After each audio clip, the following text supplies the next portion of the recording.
नमस्कार, मैं हूं ब्रिज द्विवेदी। एनर्जी मीटर में आप सभी का स्वागत है। रूस ने तेल एक्सपोर्ट पर रोक लगा दी है। रूस ने इस साल के आखिरी तक पेट्रोल डीजल के निर्यात पर प्रतिबंध लगाया है। सबसे बड़ी जो इसकी वजह है, यूक्रेन और रूस के बीच काफ़ी समय से जंग चल रहा है, तो यूक्रेन जो है लगातार ड्रोन हमले कर रहा है। इसके वजह से रशिया के जो रिफाइनरीज हैं उस पर इम्पैक्ट पड़ता हुआ दिखाई दे रहा है, जिसके चलते क्रूड की कीमतों में भी उछाल दिखा है, मजबूती नजर आ रही है। वहीं अगर नेचुरल गैस की बात की जाए तो यहां पर 1% की मजबूती भी दिख रही है। अनसर्टेनिटी का माहौल बना हुआ है। ऐसे में कच्चे तेल और नेचुरल गैस में ट्रेडर्स की क्या रणनीति होनी चाहिए, कच्चा तेल खरीदें या बेचें, इस पर बात करने के लिए हमारे साथ जुड़ रहे आर मनी के एसोसिएट डायरेक्टर और रिसर्च तरुण सत्संगी जी। सर, आपका बहुत बहुत स्वागत है द बोनस में। Thanks for inviting.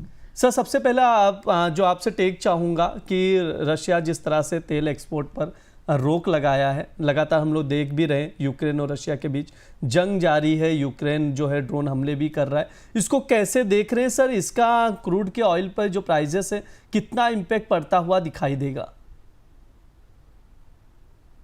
देखिए, अल्टीमेटली रिसेंटली हमने देखा जब इन रशिया और यूक्रेन के बीच में पैक्ट नहीं हुआ तो यूक्रेन बहुत अग्रेसिवली जो ऑयल फैसिलिटी है रशिया का वहां पर अटैक करना चालू कर दिया।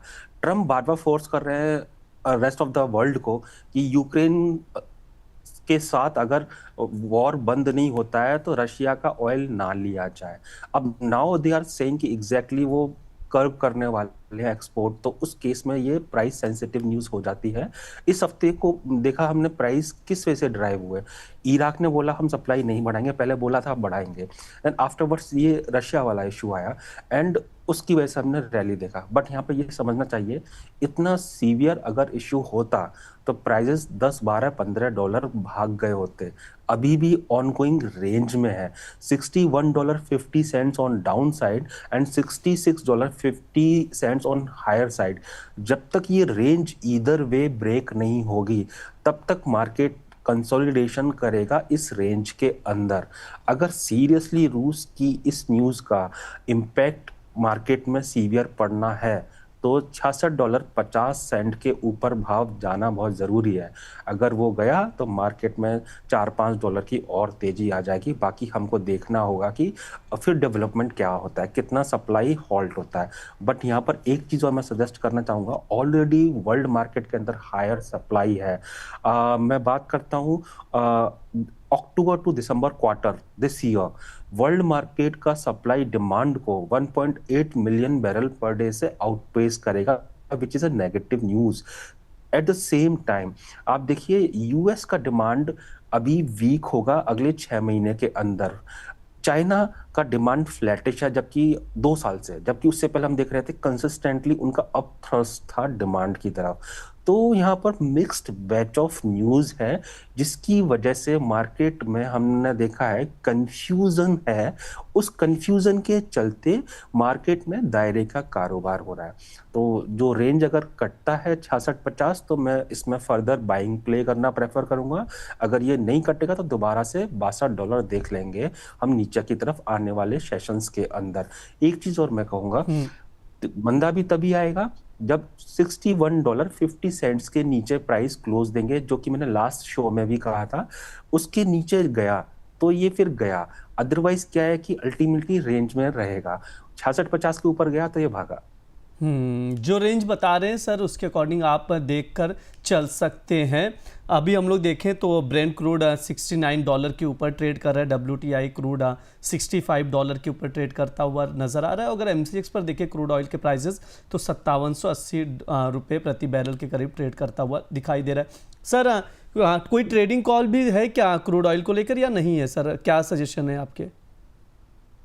देखिए, मेरे को है ना $60 बहुत अच्छा लगता है, और मेरे को लगता है $60 के नीचे अगर प्राइस आएगा तो ओपेक है ना उसको डिफेंड करेगा, क्योंकि उनके है ना मेन इकोनॉमी जो ओपेक कंट्रीज हैं उनकी इकोनॉमी ऑयल पर ही चलती है। और $60 के नीचे जाने का मतलब ये है कि ओपेक जो कंट्रीज है उनके अंदर रिसेशन है और 60 के ऊपर वो ग्रोथ मान के चलते हैं, तो वो रिसेशन चाहेंगे नहीं।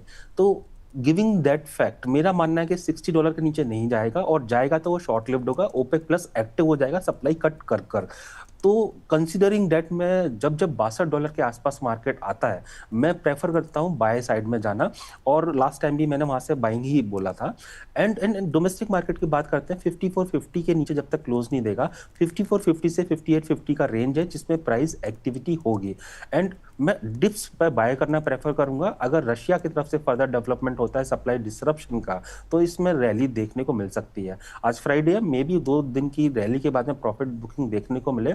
5550 आए तो बाय करना चाहिए। 5449 के स्टॉप लॉस के साथ 5850 जो कि अपर रेंज वैल्यू है, वो एज अ टारगेट पैक किया जा सकता है। जी बिल्कुल, आज जो रेंज बता रहे हैं, जो स्टॉप लॉस बता रहे हैं सर, उस पर आप लोग ध्यान में रखकर ट्रेड लेकर चल सकते हैं। सर नेचुरल गैस में देखा हमने काफ़ी अच्छा मूवमेंट दिखा, आज 1% से ज़्यादा की मजबूती दिख रही है, 287 के करीब ट्रेड कर रहा है। काफ़ी ज़्यादा वोलेटिलिटी भी हमने देखी है सर इस स्टॉक इस कमोडिटी में। सर क्या राय रहेगी नेचुरल गैस को लेकर? या देखिए, रशिया है ना, यूरोप में काफ़ी गैस का सप्लाई करता है। तो अल्टीमेटली वो अगर सप्लाई रोकेगा तो यूरोपियन जो गैस के कॉन्ट्रैक्ट है ना, उनमें रैली देखने को मिलेगी। और जो हमारा डोमेस्टिक मार्केट में नेचुरल गैस है, वो एक्चुअली मिरर करता है और यूएस की नेचुरल गैस को। और जो यूएस की नेचुरल गैस है वो यूएस की डिमांड सप्लाई के बेसिस पर चलती है। तो अल्टीमेटली सपोर्ट है, लेकिन सस्टेनेबल नहीं होगा जब तक कि मेजर सप्लाई यूरोप के लिए वो नहीं रोकता है। एंड एंड साइमल्टेनियसली मैं ये कहना चाहूंगा, अभी लीन पीरियड है, जंप किया है, लेकिन मैं मानता हूं कि जब तक 300 के ऊपर नहीं जाएगा, मेजर उछाल इसके अंदर नहीं आएगा। और आप देखेंगे काफी लंबे समय से क्या हो रहा है, 250, 280, 290 इस रेंज में है। 280 के ऊपर जाता है तो सेलिंग आ जाती है, 250, 55 से बाइंग आ जाती है। तो ये जो 40 रुपए का जो रेंज है, इसमें मार्केट मूव कर रहा है लास्ट 15 से 20 डेज से। एंड ये करेगा जब तक कि यूएस की विंटर की फोरकास्ट नहीं आती कि एग्जैक्टली अपकमिंग विंटर कैसे पड़ने वाली है यूएस के अंदर, क्योंकि it's a seasonal winter commodity. जी बिल्कुल। सर रेंज क्या बताया आपने नेचुरल गैस का? या देखिए, 240 से 290 का रेंज मान के चलिए। जब जब 285 के आसपास आता है तो आई थिंक सेलिंग साइड में जा सकते हैं, 300 के ऊपर का स्टॉप लॉस लगा के।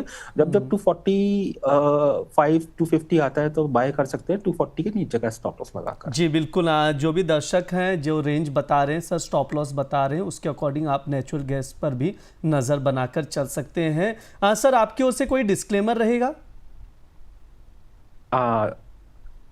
हमने जो व्यू डिस्कस किया है, उस व्यू के हिसाब से हमने अपने क्लाइंट को सजेस्ट किया हो सकता है। पर्सनल कैपेसिटी में मेरा कोई पोजीशन नहीं है इन दोनों कमोडिटीज में। बहुत बहुत शुक्रिया सर आज की चर्चा में जुड़ने के लिए। इतना विस्तार से आप बातचीत करते हैं, फंडामेंटल्स बताते हैं, ट्रेडिंग कॉल्स बताते हैं, दर्शकों को काफ़ी कुछ नॉलेज मिलता है, समझ विकसित होती है। बहुत बहुत शुक्रिया सर आज के लिए भी। Thanks for inviting me.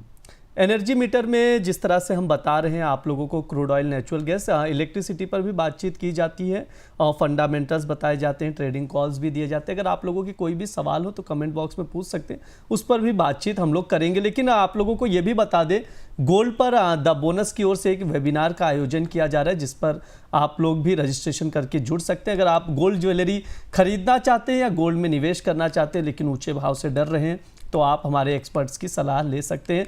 Diwali और धनतेरस से ठीक पहले 11 अक्टूबर को हम गोल्ड पर एक वेबिनार का आयोजन कर रहे हैं, जिसमें गोल्ड की मार्केट के तमाम दिग्गज जुड़ेंगे। इस वेबिनार में आपको पता चलेगा कि गोल्ड की तेज़ी टिकाऊ है या इसमें कोई बबल है। साथ ही आप जानेंगे गोल्ड के निवेश के लिए डिजिटल गोल्ड कितना खरीदना सुरक्षित रहेगा, और साथ में गोल्ड की ट्रेडिंग स्ट्रैटेजी भी बताई जाती है। इस कार्यक्रम में गोल्ड ज्वेलर्स भी जुड़ सकते हैं, उन्हें पता चलेगा कि उन्हें गोल्ड में हेजिंग करनी चाहिए या नहीं, हेजिंग करने का सही तरीका क्या है और कहाँ वो कैसे कर सकते हैं। इस कार्यक्रम को पहले आपको रजिस्ट्रेशन करना होगा। रजिस्ट्रेशन के लिए एक शुल्क भी रखा गया है। रजिस्ट्रेशन के लिए लिंक शो के डिस्क्रिप्शन बॉक्स में दिया गया है, साथ ही स्क्रीन पर शो किया जा रहा है। QR कोड को स्कैन करके भी आप रजिस्ट्रेशन करके चल सकते हैं। फिलहाल एनर्जी मीटर में इतना ही। आप लोग बने रहिए द बोनस के साथ। धन्यवाद।